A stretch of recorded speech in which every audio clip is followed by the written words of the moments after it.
সবাইকে স্বাগত সংলাপ 24 অনুষ্ঠানে।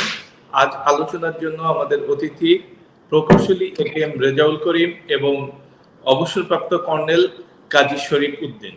আপনাদের দুজনকে স্বাগত আমাদের এই অনুষ্ঠানে। আলোচনা করব দেশের সাম্প্রতিক নানা ইস্যু নিয়ে। রেজাউল করিম, অন্তর্বর্তী সরকারের বদলে তত্ত্বাবধায়ক সরকার, কি পার্থক্য এই দুই ব্যবস্থার মধ্যে? ধন্যবাদ আপনাকে এবং চ্যানেল 24 এর দর্শক শ্রোতাদেরকে এবং আমার সহ আলোচক অবসরপ্রাপ্ত কর্নেল কাজী শরীফ উদ্দিন ভাইকে। খুব গুরুত্বপূর্ণ প্রশ্ন এখনকার সময়ের। আমাদের কিন্তু তত্ত্বাবধায়ক সরকারের তিনটি অভিজ্ঞতা একেবারে পুরোপুরি। 91 সালের তত্ত্বাবধায়ক সরকার, যেটা বিচারপতি শাহাবুদ্দিন আহমেদ সাহেব দায়িত্বে ছিলেন, তারপরে 1996-এ বিচারপতি হাবিবুর রহমান সাহেব এবং 2001-এ বিচারপতি লতিফুর রহমান সাহেব। এর বাইরেও আমরা একটা তত্ত্বাবধায়ক সরকার পেয়েছি, যদিও সেটাকে মোরাললেস আর্মি ব্যাক ইন্টারিম গভর্নমেন্ট বলা হয়। সেটা হচ্ছে 111-এর সরকার। তা আমি ওই 111-এর তত্ত্বাবধায়ক সরকারটি যথেষ্ট বিতর্কিত, সেই কারণে এটিকে বাদ দিলে বাকি যে তিনটি তত্ত্বাবধায়ক সরকার আমাদের সামনে রয়েছে উদাহরণ হিসাবে, সেগুলো আলোচনা করতে পারি। যে এই তিনটি তত্ত্বাবধায়ক সরকারের মূল কাজ ছিল একটি অবাধ, সুষ্ঠু, নিরপেক্ষ নির্বাচন নিশ্চিত করা।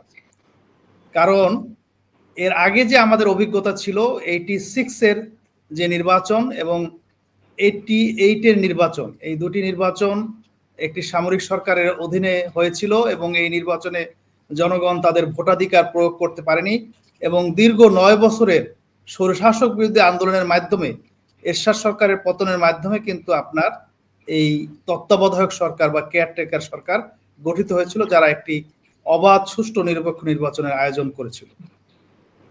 এবং সিমিলারলি 91 থেকে 95 সাল পর্যন্ত বিএনপি যখন ক্ষমতায় ছিল, মাগুরার একটি উপনির্বাচন নিয়ে যে বিতর্কের সৃষ্টি হয়েছিল, তারপরে তত্ত্বাবধায়ক সরকার আন্দোলন জোরদার করে তৎকালীন বিরোধী দল আওয়ামী লীগ, জামাত ইসলামী সহ অন্যান্য দলগুলো, এবং 96 সালে 15 ফেব্রুয়ারিতে একটি নির্বাচনের মাধ্যমে যে সরকার গঠিত হয়, সেই সরকার তত্ত্বাবধায়ক সরকার আইনি কাঠামোতে রূপ দেয় এবং তারই ধারাবাহিকতায় কিন্তু বিচারপতি হাবিবুর রহমান সাহেব তত্ত্বাবধায়ক সরকার গঠন করে 12 জুন 1996 সালের 12 জুনের যে নির্বাচন, 7th পার্লামেন্টারি ইলেকশন, সেই ইলেকশন উনি কন্ডাক্ট করেন আর কি। এবং পরবর্তীতে 2001 সালেও বিচারপতি লতিফুর রহমান সাহেব তত্ত্বাবধায়ক সরকারের দায়িত্ব নেন। তো এই তিনটি তত্ত্বাবধায়ক সরকার যদি আমরা পর্যালোচনা করি, আমরা সুস্পষ্টভাবে দেখতে পারি যে এদের রাজনৈতিক কোনো মোটিভেশন ছিল না, এদের পলিটিক্যাল কোনো এজেন্ডা ছিল না। তাদের দায়িত্ব ছিল একটা অবাধ, সুষ্ঠু, নিরপেক্ষ নির্বাচন করার, যেটা মোর অর লেস তারা করতে সমর্থ হয়েছে।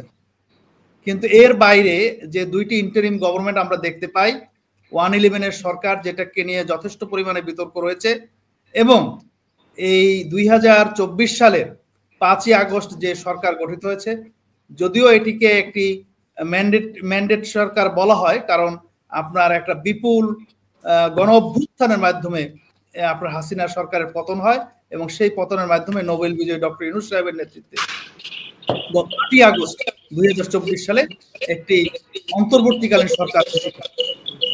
কিন্তু এই সরকারের যথেষ্ট পলিটিক্যাল এজেন্ডা ছিল, আপনারা জানেন। ইতিমধ্যে ঐক্যমত্য কমিশনের মাধ্যমে একটি জুলাই সনদের ড্রাফট ফাইনালাইজ হয়েছে এবং বিভিন্ন ধরনের পলিটিক্যাল এজেন্ডা তারা বাস্তবায়ন করেছেন। তারা প্রথমে ছাত্রলীগকে নিষিদ্ধ করেছেন, পরবর্তী আওয়ামী লীগকে নিষিদ্ধ করেছেন এবং অসংখ্য রাজনৈতিক দল গঠিত হয়েছে। বেশ কিছু রাজনৈতিক দল নতুন করে নিবন্ধন পেয়েছে এবং আপনারা দেখবেন যে হর হামেশাই এই সরকারের উপদেষ্টারা বিভিন্ন ধরনের রাজনৈতিক বক্তব্য দিয়ে থাকে। এবং আমি আপনাদেরকে আরো একটি জিনিস বলতে চাই যে এই সরকারের একজন উপদেষ্টা ছিলেন জনাব নাহিদ ইসলাম। উনি পদত্যাগ করে একটি দল গঠন করেন, দলটির নাম এনসিপি, যেটি আপনার অনেক সময় আপনার কিংস পার্টি হিসাবে পরিচিত ছিল বা সরকারি পৃষ্ঠপোষকতা তারা পায়। এর প্রমাণ আমরা পাই যে এখনো দুইজন উপদেষ্টা ছাত্রদের প্রতিনিধি রয়েছেন, জনাব আসিফ মাহমুদ ভূঁইয়া সজীব এবং জনাব মাহফুজ আলম সাহেব।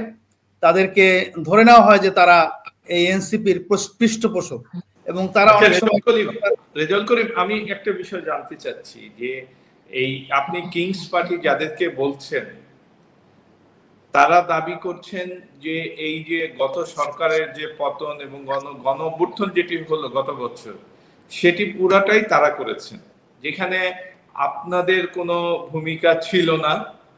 আপনারা পরবর্তীতে আপনারা সবকিছু দখলবাজির মধ্যে চলে গেছেন এবং বিগত বেশ কিছু বিশ্ববিদ্যালয়ের নির্বাচনে সেটা প্রতিফলন ঘটেছে আপনার দলের বিপক্ষে বা আপনাদের ছাত্র সংগঠনের বিপক্ষে, যারা বিভিন্ন চাঁদাবাজি, দলবাজি, টেন্ডারবাজির কারণে তাদের দাবি যে সাধারণ মানুষ, সাধারণ ছাত্রছাত্রীরা আপনাদেরকে প্রত্যাখ্যান করেছেন।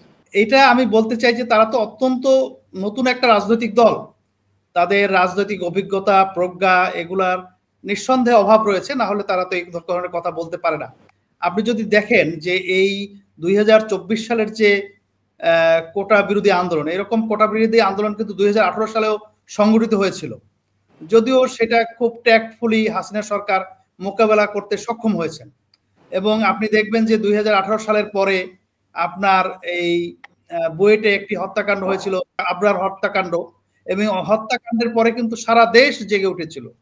এরকম বিভিন্ন সময় আপনার এই যে একটা স্বৈরাচার বিরোধী আন্দোলন বলেন বা ফ্যাসিস্ট সরকার বিরোধী আন্দোলন বলেন বা গণতান্ত্রিক আন্দোলন বলেন, এটা কিন্তু সেই 1/11-এর পর থেকেই আপনার চালু ছিল এবং এইটার ধারাবাহিকতায় জুলাই আন্দোলন হয়েছে। এবং জুলাই আন্দোলন যদি নাও হতো, আপনার হাসিনার পতন অনিবার্য ছিল, কারণ আপনার এই গণ আন্দোলন কিন্তু কখনো থামেনি, একদিনের জন্য বন্ধ হয়নি। আপনার হাসিনা সরকার কিন্তু দাবি করেছিল যে 2023 সালের 28 অক্টোবর যে তারা যে ক্র্যাকডাউন করেছিল রাজধানীতে, সেই রাজধানীতে ক্র্যাকডাউনের মাধ্যমে তারা বিএনপির রাজনীতি কিন্তু দাবি করেছিল যে তারা নির্মূল করতে সক্ষম হচ্ছে, কিন্তু সেটি কিন্তু তারা সক্ষম হয়নি। আপনি দেখবেন যে 2024 সালে যে নির্বাচন হয়েছিল, বিএনপির ভারপ্রাপ্ত চেয়ারম্যান তারেক রহমানের নেতৃত্বে আপনার সেই নির্বাচন যে বর্জনের উনি ডাক দিয়েছিলেন, সেটা জনগণ স্বতঃস্ফূর্তভাবে সাড়া দিয়েছে এবং নির্বাচন কিন্তু জনগণ বর্জন করেছে। এবং আজকে যে তারা বলছেন যে এটা শুধু তাদের আন্দোলন, এটা একটা বালখিল্য আলাপ। এবং আপনি যে উদাহরণটি দিলেন যে জনগণ আমাদেরকে এই ছাত্র সংসদ নির্বাচনের মাধ্যমে প্রত্যাখ্যান করেছে, এই দাবিও আমি প্রত্যাখ্যান করছে এই কারণে, রাজীব ভাই আপনি একটা জিনিস খেয়াল করেন, আপনার এই 2010-11 সালের পরে ছাত্রদল ঢাকা বিশ্ববিদ্যালয়ের ক্যাম্পাসে ঢুকতেই পারেনি। ছাত্রদল কার্যক্রম শুরু করতে পেরেছে 2024 সালের 5ই আগস্ট। আপনার সেখানে এই ছাত্রলীগ যে পরিমাণ নির্যাতন করেছে, হ্যাঁ আপনি আজকে কিন্তু ক্লিয়ারলি দেখতে পাচ্ছেন বিভিন্ন সংগঠন ছাত্রলীগের গুপ্ত পরিচয়ে তারা তাদের কার্যক্রম চালিয়েছে, কিন্তু ছাত্রদল তো সবসময় তারা তাদের কার্যক্রম প্রকাশ্যে চালিয়েছে এবং সেই কারণে তাদেরকে যেহেতু ক্যাম্পাসে ঢুকতে দেওয়া হয়নি, তারা তাদের যে প্রচার অভিযান সেগুলো তারা করতে পারেনি।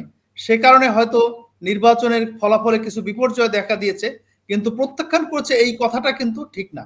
বরঞ্চ যারা দাবি করে যে আপনার এই বিপ্লব সম্পূর্ণ তারা করিম, আমি আবার আসবো আপনার কাছে, তার আগে আপনার কাছে একটা প্রশ্ন থাকলো। আপনি 2008 সালে বা 1/11 7-8 যেই তত্ত্বাবধায়ক ছিল তাদেরকে বলছেন আর্মি ব্যাক থাকা অন্যায় কিনা।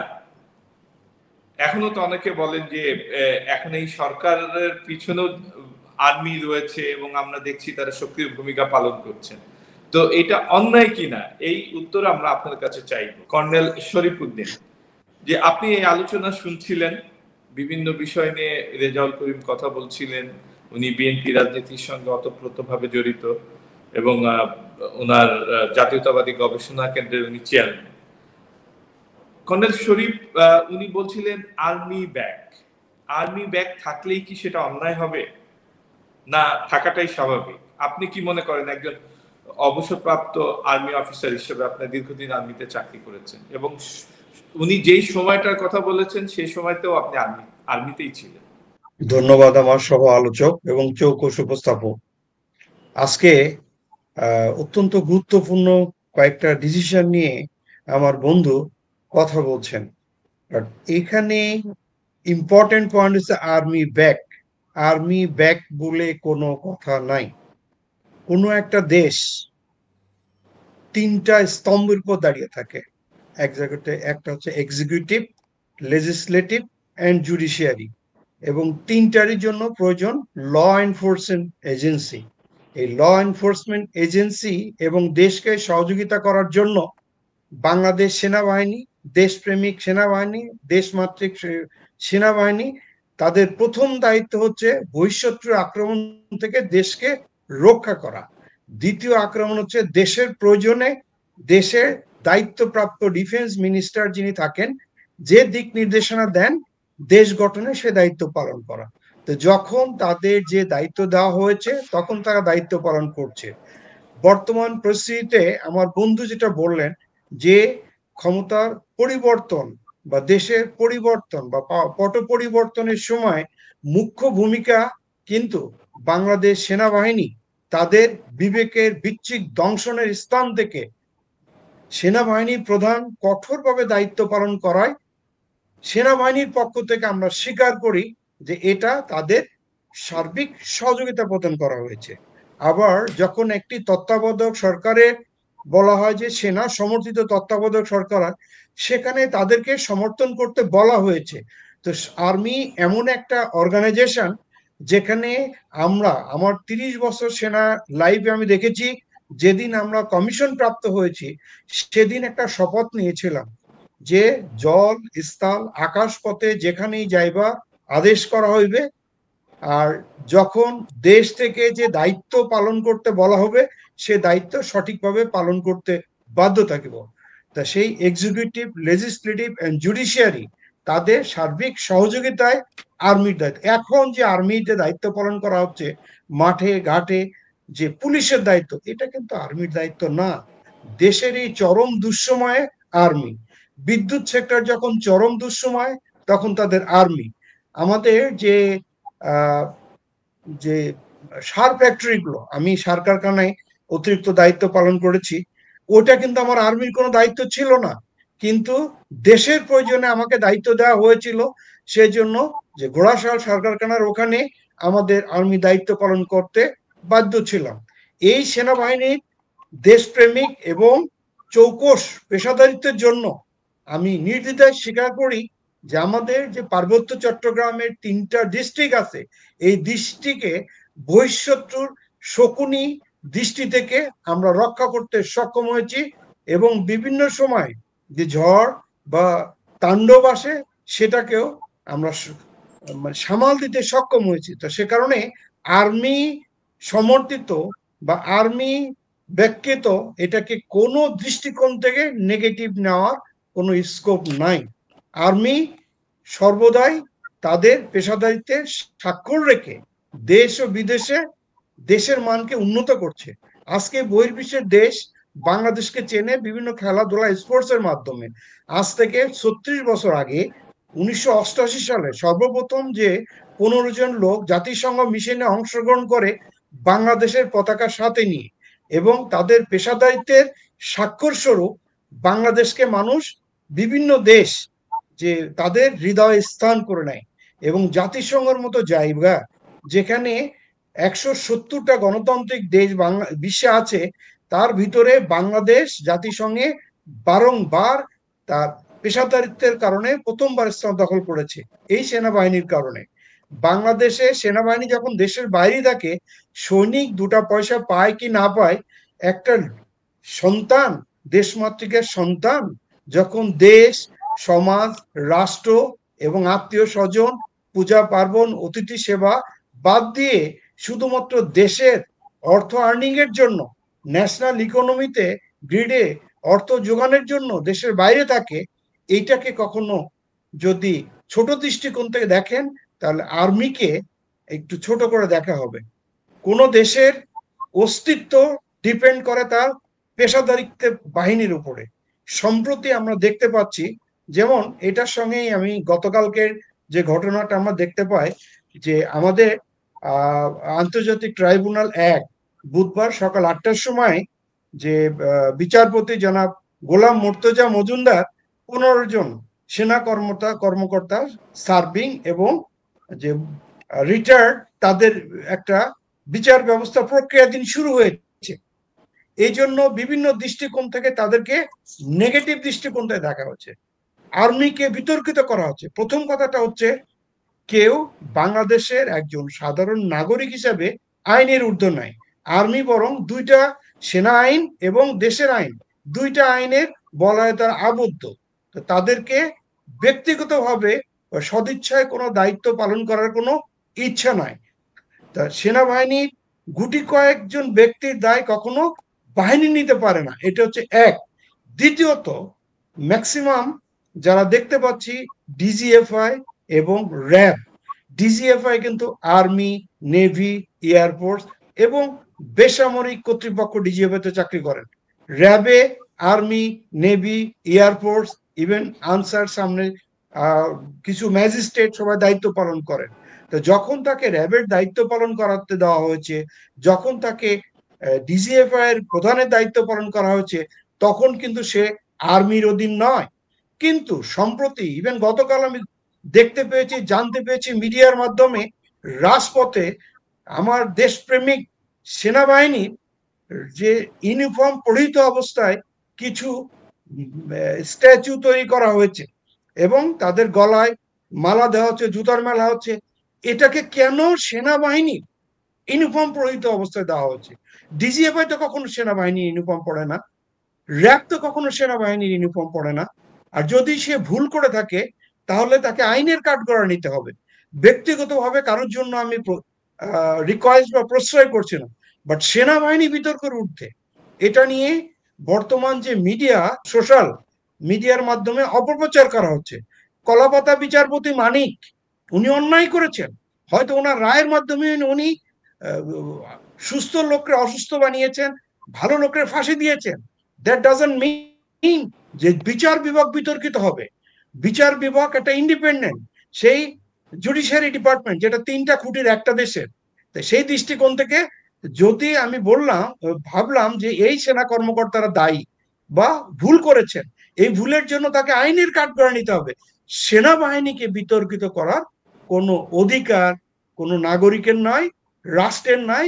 এবং আমার অনুরোধ, এই মিডিয়ার মাধ্যমে আপনারা এ ব্যাপারে দেশপ্রেমিক সেনাবাহিনীকে পাশে দাঁড়িয়ে যদি রক্ষার বা এই সঠিক কথাটা উপস্থাপন না করেন, তাহলে আমাদের অনেক বড় সাফার করতে হবে।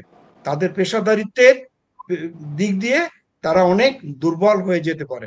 আপনি বলছিলেন প্রতিরক্ষা মন্ত্রী তার নির্দেশ পালন করা। আমরা জানি বিগত সময় প্রতিরক্ষা মন্ত্রণালয়ের দায়িত্বে ছিলেন প্রধানমন্ত্রীরা, সাবেক প্রধানমন্ত্রীরা। তো তারা যদি কোনো নির্দেশ দিয়েই থাকে, সেনা কর্মকর্তা বা সেনাবাহিনীর তো দায়িত্ব সেটা পালন করা, সেই নির্দেশ পালন করা। সেই নির্দেশ পালন করতে যে তারা আজকে কাঠগড়ায়, কি বলবেন? ধন্যবাদ, ভেরি ইম্পর্টেন্ট কোশ্চেন। প্রথম দায়ী নির্দেশদাতা।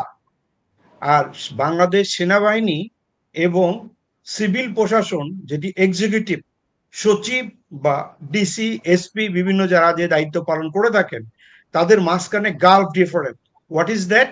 একজন ডিসি কে একটা দায়িত্ব দিলে উনি যদি দায়িত্ব পালন সঠিকভাবে করতে না পারে, তাকে তার দায়িত্ব থেকে অব্যাহতি বা বের করে দেওয়া হয়। তাকে কি করা হয়? ওখান থেকে পোস্টিং করা হয়। তাকে কি করা হয়? তাকে ওখান থেকে এসিআর খারাপ দেওয়া হয়, অ্যানুয়াল কনফিডেন্সিয়াল রিপোর্ট। বাট সেনাবাহিনীর ক্ষেত্রে নয়। সেনাবাহিনীর মেন দায়িত্বটা হচ্ছে ডু অর ডাই। সে কারণে যদি কখনো সেনা কর্মকর্তা কোনো যুদ্ধক্ষেত্রে দায়িত্ব পালন থেকে বা কঠিন দায়িত্ব পালন থেকে নিজেকে ফিরিয়ে নিয়ে আসে, তাকে কোর্ট মার্শালের মাধ্যমে বিচার করা হয়। সেটাই বলছিলাম যে Bangladesh army act 1952, that is court martial. Bangladesh সেনাবাহিনী যদি কোথাও কোনো ভুল করে থাকে, তার সর্বোচ্চ বিচার এই কোর্ট মার্শালের মাধ্যমে। এই কোর্ট মার্শাল কিন্তু মন গড়া না, নির্দিষ্ট চৌকস ওই বিষয়ে পারদর্শী লোকদের বা সেনা কর্মকর্তার দ্বারা গঠিত টিমের মাধ্যমে তাদের যাচাই বাছাই করে উপস্থাপন করা হয়। তা ঠিক এমনি করে বিচার বিভাগের যদি কেউ ভুল করে, আমার যেটা কলাপাতা বিচারপতি মানিক, উনি ভুল করেছেন, দ্যাট ডাজন্ট মিন যে ওখানে যতগুলো বিচারপতি ছিল সব বিচারপতি অপরাধী, খারাপ। তা এমনি করে আমরা যখন দায়িত্ব পালন করি আর সিভিল প্রশাসন দায়িত্ব পালন করে, এই দুইটা দায়িত্ব পালনের ভিতরে পেশাদারিত্বের ক্ষেত্রে অনেক পার্থক্য আছে। তা আবার যদি সেনাবাহিনী বা সেনাপ্রধানের অধীনে থাকে, তাহলে সেনাপ্রধান এই দায়ভার নিতে পারেন। সেনাপ্রধান দায়ভার নিলে এটা সেনাবাহিনীর দায়ভার চলে আসে। কিন্তু ডিজিএফআই কিন্তু সেনাপ্রধান, বিমান বাহিনী প্রধান, নৌবাহিনী প্রধান সকলের দায়িত্ব এখানে। কারণ এই ডিজিএফআই এর একসময় প্রধান ছিলেন air vice marshal AKM Aminul Islam, কোনো এক সময় ছিলেন উইং কমান্ডার হামিদুল্লাহ। তারা কিন্তু এই বিমান বাহিনীর, তো তারা থাকা অবস্থায় যদি এই ধরনের কোনো আদেশ তারা পালন করতেন, এই আদেশ যদি পালন করতে গিয়ে যে ভুলটা করেছেন, সেটা কিন্তু বিমান বাহিনীকে দোষ দেওয়া হতো না, এই দোষটা দেওয়া হতো ডিজিএফআই কে। ডিজিএফআই একটা মন্ত্রণালয়ের আন্ডারে, প্রতিরক্ষা মন্ত্রণালয়ের দায়িত্ব, যেমনটি আমার বন্ধু যোগ্য সুপ্রস্তাবক বলেছিলেন যে বিগত সরকার সবসময় প্রধানমন্ত্রী এই প্রতিরক্ষা মন্ত্রণালয়ের দায়িত্বে থাকেন। তা প্রতিরক্ষা মন্ত্রণালয়ের দায়িত্বে থাকেন, আবার কিছু কিছু বিতর্কিত আসছে যে এসি গাড়িতে আসছে কেন, এখানে থাকছে কেন, ওখানে থাকছে কেন। এটার জন্য আর্মি দায়ী নয়, আর্মি চৌকস তাদের পেশা দায়িত্বের স্বাক্ষর রেখে চলে যাচ্ছে। তারা মাঠে ঘাটে পুলিশের দায়িত্ব দিচ্ছেন, পালন করছে। বিদ্যুৎ ফেল করছে, আর্মিকে দায়িত্ব দিচ্ছেন, পালন করছে। কোথাও বন্যা ঝড় তুষার হচ্ছে, আর্মি দায়িত্ব পালন করছে। পাহাড় কেটে মানুষ মারা যাচ্ছে, আর্মি তার জীবন বিপন্ন করে উদ্ধার করছে। কোথাও আগুন লাগছে, গতকাল দেখা যাচ্ছে এয়ারপোর্টে ফায়ার ব্রিগেডের সাথে সাথে সার্বিক সহযোগিতার জন্য আর্মি তার জীবন বিপন্ন করে ঝাঁপিয়ে পড়ছে। চিটং এর যে আগুন লেগেছে, সেখানে আর্মি তার পেশাদারিত্বের স্বাক্ষর রেখে যাচ্ছে। কিন্তু গুটি কয়েক একটা দুইটা বা 5টা 10টা মানুষের ভুলের জন্য কখনো সেনাবাহিনীকে দায়ী করবেন না। একজন প্রাপ্ত সেনা কর্মকর্তা হিসেবে এই আইনের প্রতি শ্রদ্ধা, দেশের আইনের প্রতি শ্রদ্ধা, দেশের আইন বা রাজনীতিবিদদের প্রতি শ্রদ্ধা রেখে আমি বলছি, আপনারা এই ভুল প্রোপাগান্ডার মাধ্যমে দেশের আর্মিকে বা সশস্ত্র বাহিনীকে আপনারা ধ্বংস করবেন না। এটা বহিঃশত্রুর কাছে আমরা হাসির পাত্র হয়ে যাব। জি, ধন্যবাদ কর্নেল শরীফ। রেজাউল করিম যে কথাগুলো বলছিলেন, অনেক ওনার সুরে অনেকটা আক্ষেপ ছিল। সেনাবাহিনী তো সবসময় মানুষের প্রয়োজনে, দেশের প্রয়োজনে, দেশের স্বার্থে, মানুষের স্বার্থে এগিয়ে আসছেন, মানুষের পাশে দাঁড়িয়েছেন। কিন্তু এই যে রাজনৈতিক ভাবে যে কথাগুলো বলা, আর্মি ব্যাগ বা যে এখন দায়িত্ব পালন করতে যে, নির্দেশ পালন করতে যে আজকে তারাই বিচারের মুখোমুখি, এই বিষয়গুলো নিয়ে আপনারা রাজনৈতিক ব্যক্তিত্ব, আপনারা কি বলবেন? প্রথমে আমি এই শরীফ ভাইয়ের সঙ্গে মানে আপনার সহমত প্রকাশ করছি যে আপনার বাংলাদেশের স্বাধীনতা যুদ্ধ থেকে শুরু করে আর কি, যে শহীদ প্রেসিডেন্ট জিয়াউর রহমান উনি যখন আর্মির একজন সাধারণ মেজর ছিলেন, উনি আপনার এই মুক্তিযুদ্ধের ঘোষণার মাধ্যমে মুক্তিযুদ্ধের সূচনা করেছিলেন।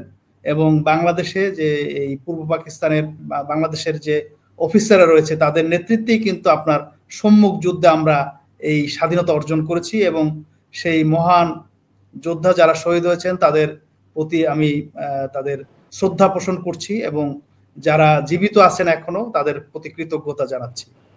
দ্বিতীয়ত কথা হচ্ছে যে আপনার উনি যে সেনাবাহিনীর যে ভূমিকার কথা বলেছেন, খুবই সত্য কথা। বিশেষ করে পার্বত্য চট্টগ্রামের যে 3টি জেলা, এটা আমাদের গর্বিত সেনাবাহিনী, দেশপ্রেমিক সেনাবাহিনী, অত্যন্ত দক্ষতার সঙ্গে এবং অনেক প্রাণে বিনিময়, ওখানে কিন্তু অনেক আমার সেনাবাহিনীর ভাইদের রক্ত ঝরেছে। এই রক্তের বিনিময়ে কিন্তু এই যে একটা বিরাট অঞ্চল, এই অঞ্চলকে তারা রক্ষা করেছেন এবং রক্ষা করছেন। এবং ওখানেও যারা শহীদ হয়েছেন তাদের প্রতিও আমি শ্রদ্ধা জানাচ্ছি, তাদের এবং যারা ওখানে সার্ভ করেছেন তাদের প্রতি গভীর কৃতজ্ঞতা জানাচ্ছি। কিন্তু আপনার যে কথাটি আমি বলতে চাই, যে যেমন ধরেন আপনার হোসাইন মোহাম্মদ এরশাদ সাহেব, উনি কিন্তু একজন সেনাবাহিনীর প্রধান হিসেবেই তখন নির্বাচিত সরকার যে বিচারপতি আব্দুস সত্তার সাহেব, তাকে বন্দুকের নলের মুখে কিন্তু তাকে আপনার পদত্যাগ করতে বাধ্য করেছিল। এবং দেশে 9 বছর কিন্তু আপনার স্বৈরশাসন ছিল। যদিও আমরা সেনাবাহিনীর সহযোগিতায় আসলে আপনার, যদিও 9 বছর গণতান্ত্রিক আন্দোলন ছিল, তৎকালীন যে সেনাপ্রধান ছিলেন সেই সেনাপ্রধান নুরুদ্দিন সাহেব যেতে অস্বীকার করেছেন, এবং এরশাদ সাহেব কিন্তু আপনার পদত্যাগ করতে বাধ্য হয়েছিলেন। 2006 সালের ঘটনা খুব বেশি দূরের কথা না, কিন্তু আপনার তখনও 28 ফেব্রুয়ারিতে রাজধানীতে একটা হত্যাকাণ্ড হয়েছিল, মানুষকে সাপের মতো পিটিয়ে মেরে ফেলা হয়েছিল। এবং তৎকালীন যে সেনাপ্রধান ছিলেন উনি কিন্তু, আমি তখন লন্ডনে ছিলাম, লন্ডনের একটা প্রেস ব্রিফিং এ উনি বলেছিলেন যে এই যে নারকীয় এই হত্যাকাণ্ড এবং সেই হত্যাকাণ্ডের প্রতিরোধ করতেই তারা এগিয়ে এসেছিলেন। কিন্তু আমরা আসলে কি দেখতে পেয়েছি, আপনার 2007 সালে 8 সালে কিছু ভালো কাজ তারা ডেফিনেটলি করেছেন, কিন্তু আপনার ডেমোক্রেসি অ্যাজ এ ইনস্টিটিউট আপনার তারা কিন্তু এটাকে ধ্বংস করেছেন। সমস্ত রাজনৈতিক দলের মধ্যে অবশ্যই দুর্নীতিবাজ এবং বিভিন্ন ধরনের লোক রয়েছে, কিন্তু রাজনীতিবিদদেরকে একেবারে মানে দুর্নীতিবাজ হিসেবে প্রমাণ করার চেষ্টা করা বা সমস্ত রাজনীতিবিদকে প্রশ্নের সম্মুখীন করা, এই কাজগুলো কিন্তু তারা করেছিলেন। এবং আরো একটা জিনিস, আমার ভাই উনি সাবেক সেনা কর্মকর্তা, আপনি জানেন যে বাংলাদেশের মানচিত্র আমাদের 3-3.5 দিক থেকে আপনার ভারত, আর এক অল্প অংশ জুড়ে বার্মা, আর একদিকে বঙ্গোপসাগর। আমরা কিন্তু যদি আল্লাহ না করুক আপনার কোনো বহিঃশক্তির আক্রমণের শিকার হই, সেটা কিন্তু প্রথম আমাদের প্রতিবেশী থেকেই আসার সম্ভাবনা থাকে। আজকে আপনারা দেখবেন যে সেনাবাহিনীর বিভিন্ন ট্রেনিং প্রোগ্রাম, উনি আমার চাইতে ভালো বলতে পারেন, আমি একজন সিভিলিয়ান, আমার শুধুমাত্র শরীফ ভাইদের মতো কিছু বন্ধু বান্ধব রয়েছেন যারা আর্মিতে কাজ করেছেন বা এখনো করেন, এরকম তারা যতটুকু তাদের পেশাগত ইথিক্সের আওতার মধ্যে যতটুকু বলতে পারেন, সে থেকে যে আমার যে জ্ঞান, তাতে আমি বুঝতে পারি যে আপনার অনেক ট্রেনিং এখনো ভারতে হয়, অনেক কিছু এক্সচেঞ্জ হয়। তো আপনার সেটা একটা আপনার সেনাবাহিনীর মানে আমাদের দেশের সার্বভৌমত্বের জন্য কতটা উপকারী সেটা তারা ভালো বলতে পারবেন, কিন্তু এটা একটা কিন্তু প্রশ্নবোধক চিহ্ন থাকে। এবং আমি যে কথাটি বলেছি যে আর্মি ব্যাক, হয়তো অ্যাজ এ হোল আর্মি এটা দায়ী না, এটা শরীফ ভাই খুব সঠিকভাবে বলেছেন এবং আমি এটা স্বীকার করছি। কিন্তু আপনার সেই সময় যারা ছিলেন জেনারেল মইনু আহমেদ বা আপনার এই যে পরবর্তীতে অস্ট্রেলিয়ার হাই কমিশনার হয়েছিলেন, এরকম কিছু সেনা কর্মকর্তা যারা তৎকালীন ছিলেন, আপনার 9 ডিভিশনের জিওসি বা কুমিল্লার মাসুদউদ্দিন চৌধুরী, জি জেনারেল মাসুদউদ্দিন চৌধুরী, আপনার ইভেন তারেক সাহেবকেও তো আপনার যারা মানে মারধর করেছেন, এবং শুধু মারধর বললে ভুল হবে, ওনার তো আপনার মানে শরীরের হাড় ভেঙে দিয়েছেন। এটা কিন্তু এই আপনার এই যে হোল সেনাবাহিনী দায়ী না, কিন্তু সেনাবাহিনীর কিছু দুষ্কৃতিকারী সদস্য তো অবশ্যই দায়ী। এখন হ্যাঁ, আমরা যখন কথা বলি তখন জেনারেলাইজ করে ফেলি, এটা দুর্ভাগ্যজনক, এটা ঠিক নেই। আমি শরীফের সঙ্গে একমত যে যারা এই যে সেনাবাহিনীর পোশাক পরা অবস্থায় আপনার সেনা পোশাককে অবমাননা করেছেন, তারাও কিন্তু আপনার আইনের ব্যত্যয় ঘটেছেন।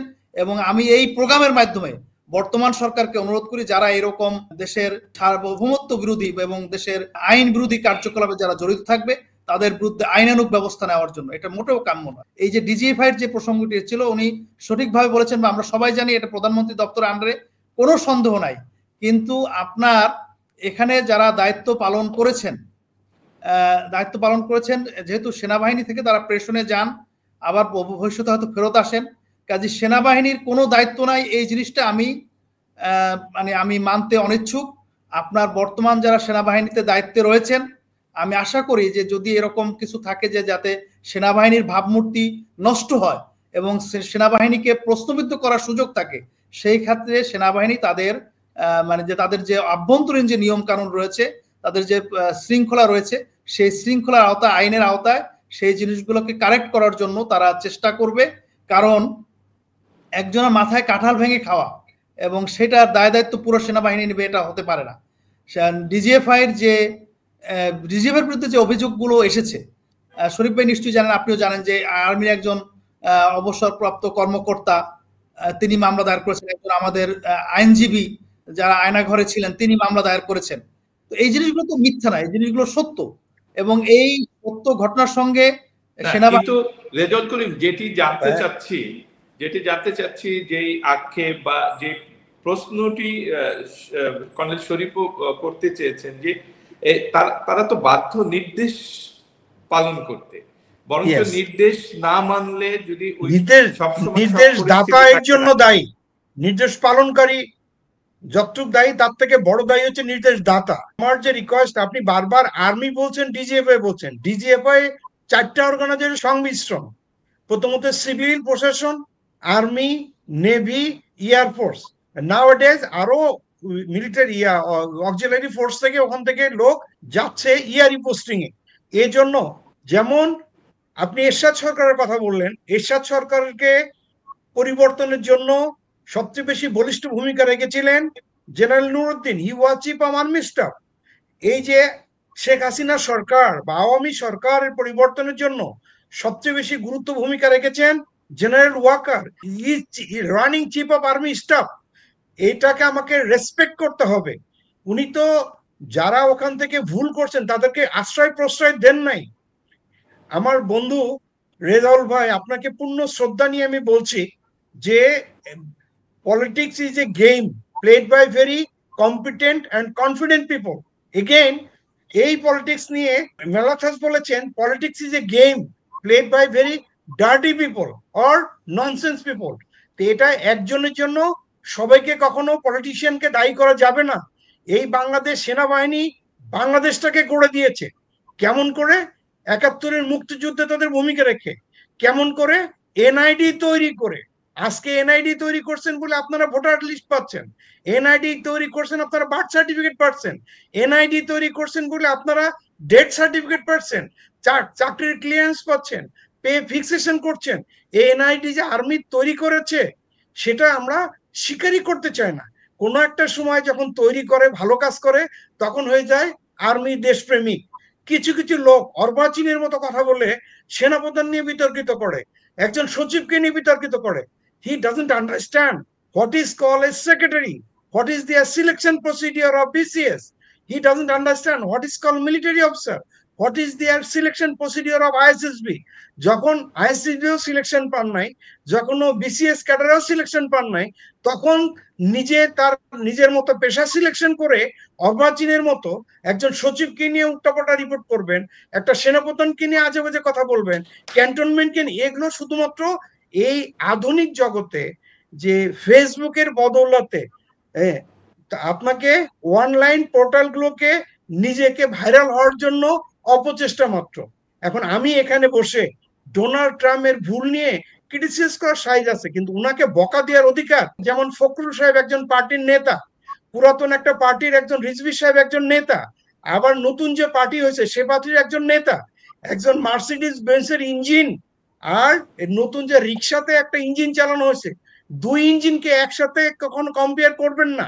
আপনার পার্টি বিএনপির একজন যারা নেতৃত্বে, কর্তৃত্বে, ব্যক্তিত্বে, সততা, স্বচ্ছতা, জবাবদিহিতার প্রমাণ দিয়ে আজকে পার্টির এই অবস্থানে তারা অবস্থান করছেন।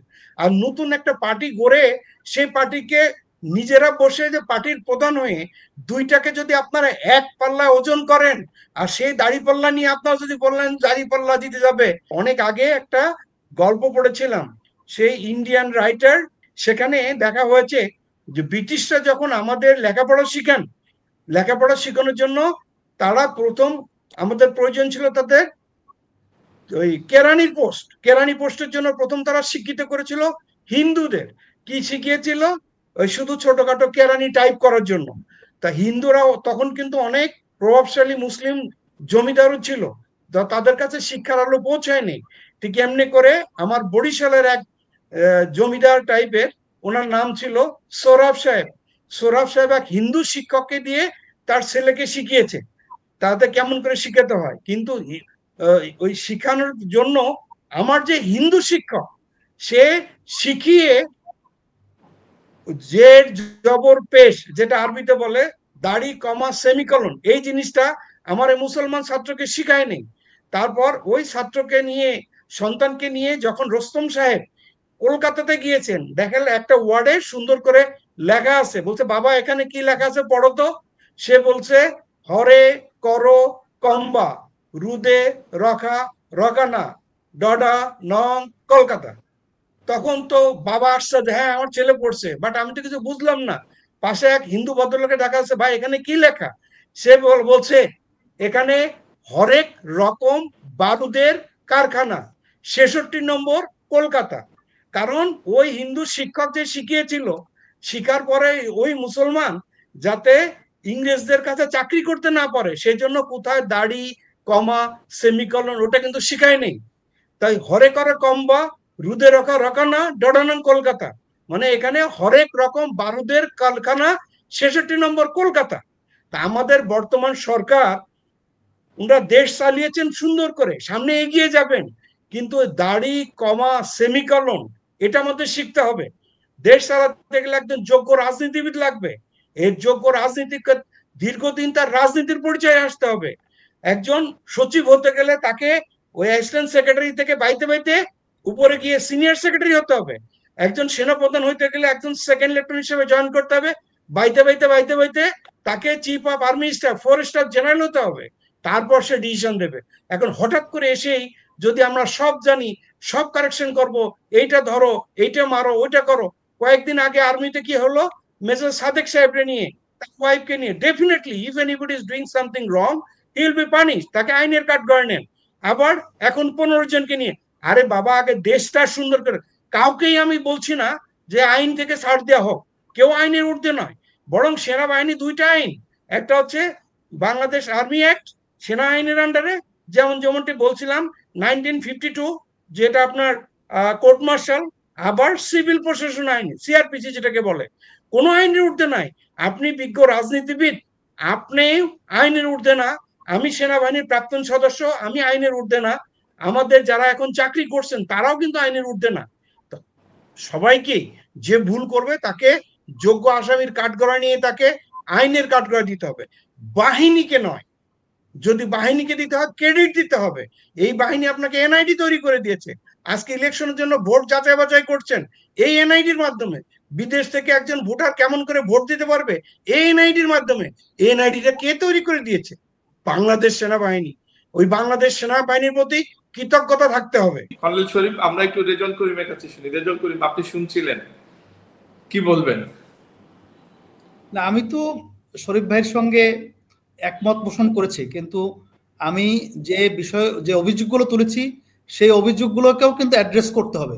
আপনার এই 2024 সালের 5ই আগস্টের পরে আমরা যে একটা সরকার পেয়েছি, যে সরকারের মোটা দাগে দায়িত্ব দুটো, একটা হচ্ছে গণতন্ত্রায়ন এবং সুশাসন।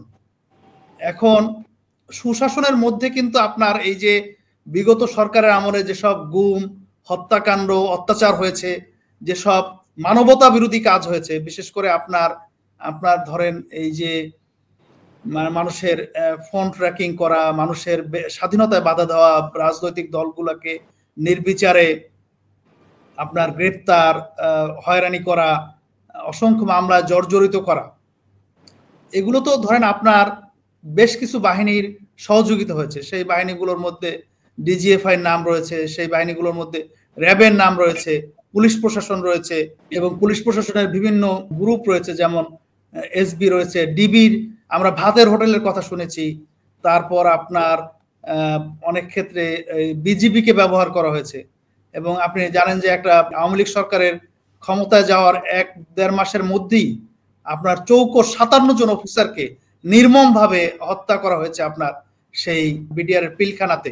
তো এই সব বিষয়গুলো কিন্তু আপনার যেমন ধরেন আপনার এই যে বর্তমান সেনাপ্রধানের কথা বলেছেন, উনি একটা বক্তব্য বলেছেন, ওই বক্তব্য এখনো আমার কাছে রেকর্ড আছে, যে there is no but if, এই আপনার যে বিচার হয়েছে সেই বিচারের ব্যাপারে কোনো কথা বলা যাবে না। এবং এই হত্যাকাণ্ড আপনার শুধুমাত্র কোনো সেনা কর্মকর্তাদের জড়িত ছিলেন না, এটা বিডিআরই ঘটিয়েছে। তো ওনার কথা সঠিক হতে পারে, মানে আপনারা, এটা আমি বলছি না যে উনি ভুল বলেছেন, কারণ আমরা তো সন্দেহ করতে পারি, কারণ বিগত সরকারের এইখানে একটা গ্রেট নেগলিজেন্স ছিল, যে আপনার এতগুলো অফিসার, আপনার হত্যাকাণ্ড হলো, কোনো গোয়েন্দা রিপোর্ট ছিল না, আপনার সেখানে কোনো আর্মিকে দিয়ে তাদেরকে রিকভারির কোনো ব্যবস্থা করা হলো না। কাজে আমরা কিন্তু সন্দেহ করতে পারি যে এই হত্যাকাণ্ডের পিছনে মোটিভ ছিল, এই হত্যাকাণ্ডের পিছনে ষড়যন্ত্র ছিল, এবং আমাদের যে চৌকস সেনা কর্মকর্তাদেরকে হত্যা করা হয়েছে। তো এইরকম হত্যাকাণ্ড থেকে শুরু করে যেসব হত্যাকাণ্ড হয়েছে, যেসব নির্বিচারে আপনার গুম হয়েছে, আমার একজন সহকর্মী, উনি এখন অস্ট্রেলিয়াতে আছেন, উনি একজন ইউনিভার্সিটির শিক্ষক, তাকে গুম করে রাখা হয়েছিল। আপনার আইনজীবী এবং সেনাবাহিনীর কর্মকর্তারা পর্যন্ত কিন্তু রেহাই পায় না।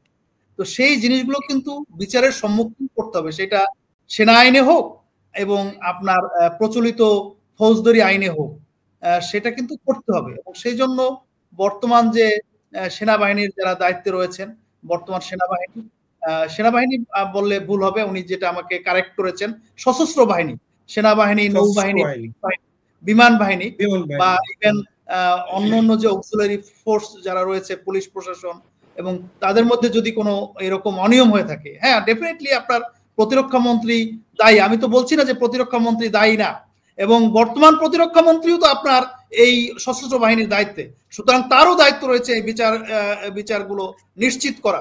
এবং সেই ক্ষেত্রে আমরা যারা সুশীল সমাজের প্রতিনিধি রয়েছি বা রাজনৈতিক কর্মী রয়েছি বা মানবাধিকার কর্মী রয়েছি, তাদেরও কিন্তু দায়িত্ব আছে এই বিষয়গুলো রেজ করা। এই জিনিসগুলোকে আপনার সব জিনিসগুলোকে নেগেটিভ ভাবে নেওয়ার কোনো সুযোগ নেই।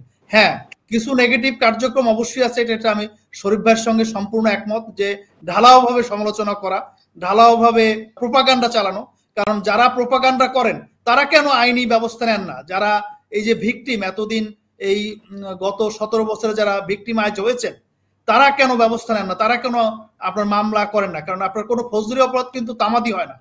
যে কোনো সময় যে কোনো ফৌজদারি অপরাধ এর বিরুদ্ধে মামলা করা যায়, শুধু কারণ উল্লেখ করতে হয় যে কেন বিলম্ব হলো। আমরা কিন্তু এই এক বছর বা 15 মাসে যারা ভিকটিম বা যারা ভিকটিমদের প্রতিনিধিত্ব করেন, বলেন যে তারা ভিকটিমদের তাদের কিন্তু খুব কম সংখ্যক মামলা করতে আমরা দেখেছি।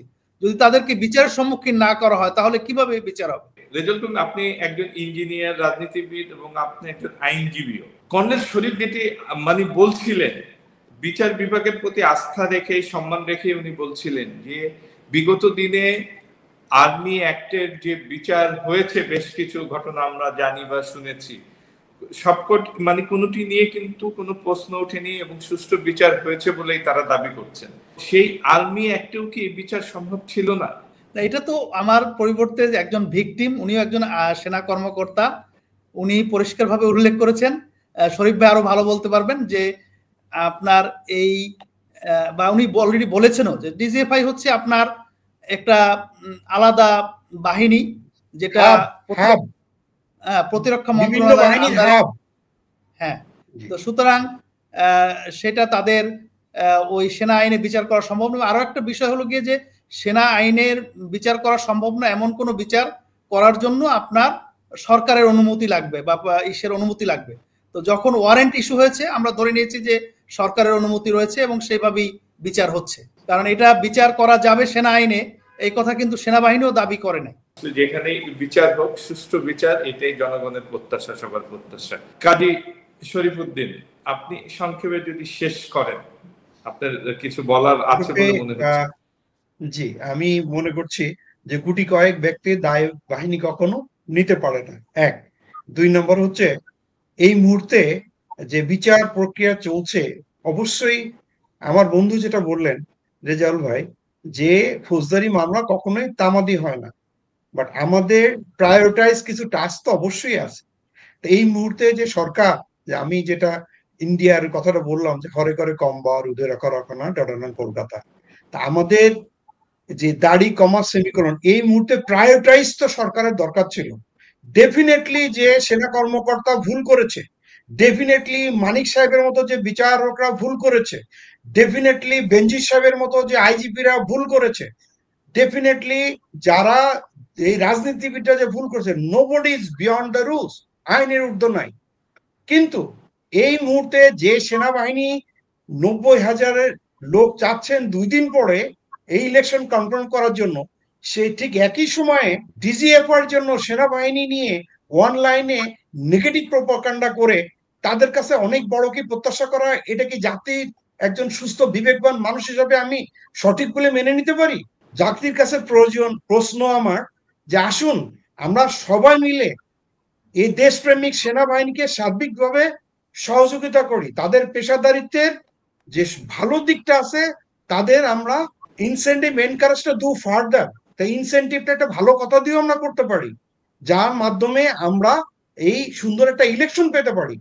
সেনাবাহিনীর পরিবর্তে যে পুলিশ দিয়ে সেনাবাহিনীর কাজ করাচ্ছেন, রোড ঘাট মাঠ, এই ঢাকা শহরের কোথাও কোনো ট্রাফিক কন্ট্রোল নাই, ভেঙে পড়েছে, সেটা আপনারা সেনাবাহিনী দিয়ে চালাচ্ছেন।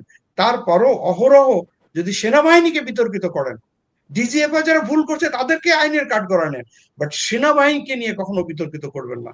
ধন্যবাদ। ধন্যবাদ, ধন্যবাদ কর্নেল কাজী শরীফউদ্দিন। রেজাউল করিম, আপনাকে শেষ করেছিলাম, তারপরও আপনার কাছে শেষ করার আগে ছোট্ট একটি জিনিস জানতে চাচ্ছি, যেহেতু আপনার অনেক পরিচয়ের মধ্যে আপনি নিজেকে একজন রাজনীতিবিদ হিসাবে গর্ববোধ করেন এই পরিচয় দিয়ে, সেই কারণেই জানতে চাচ্ছি এই যে বিভিন্ন জায়গায় ফ্যাসিস্টের দোসর বলে যে মব সৃষ্টির পায়তারা, এটাকে আসলে আপনারা রাজনীতিবিদরা মানে এই কালচারটা কেন শুরু করেছেন, কেন এটি চলছে?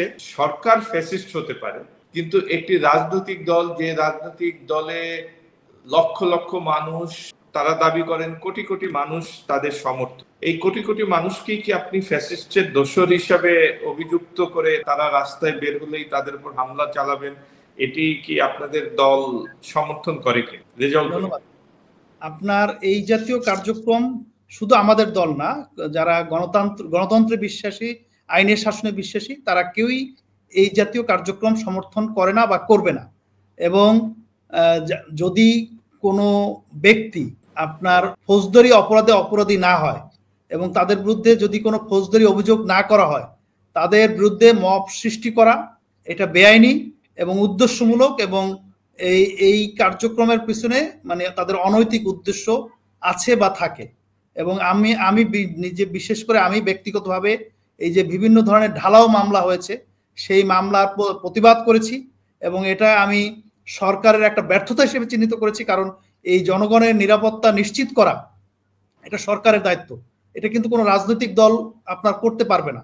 ফর এক্সাম্পল, আমার আজকে যে এলাকায় সাপোর্ট আছে, ম্যান পাওয়ার আছে, আমি একটা অরাজকতা সৃষ্টি করতেই পারি, কিন্তু এই অরাজকতা থেকে সাধারণ মানুষকে বা জনগণকে প্রোটেকশন দেওয়ার দায়িত্ব গভর্নমেন্টের। গভর্নমেন্ট সেই দায়িত্ব পালন থেকে ব্যর্থ হয়েছে। গভর্নমেন্টকে এই জিনিসটা থেকে আপনার খুব সিরিয়াসলি নিতে হবে যে যদি কারো বিরুদ্ধে কোনো ফৌজদারি অপরাধ থাকে, তাদের সুনির্দিষ্ট পন্থায় ফৌজদারি অভিযোগ করে আইনের সম্মুখীন করতে হবে, কিন্তু কোনো ধরনের মব সৃষ্টি করা যাবে না। মব সৃষ্টিটা বেআইনি এবং উদ্দেশ্যমূলক, উদ্দেশ্য প্রণোদিত। তারা বেআইনি সুবিধা গ্রহণের জন্য এই জাতীয় কাজ করেন, মানুষের মনের মধ্যে ভীতির সঞ্চয় করেন।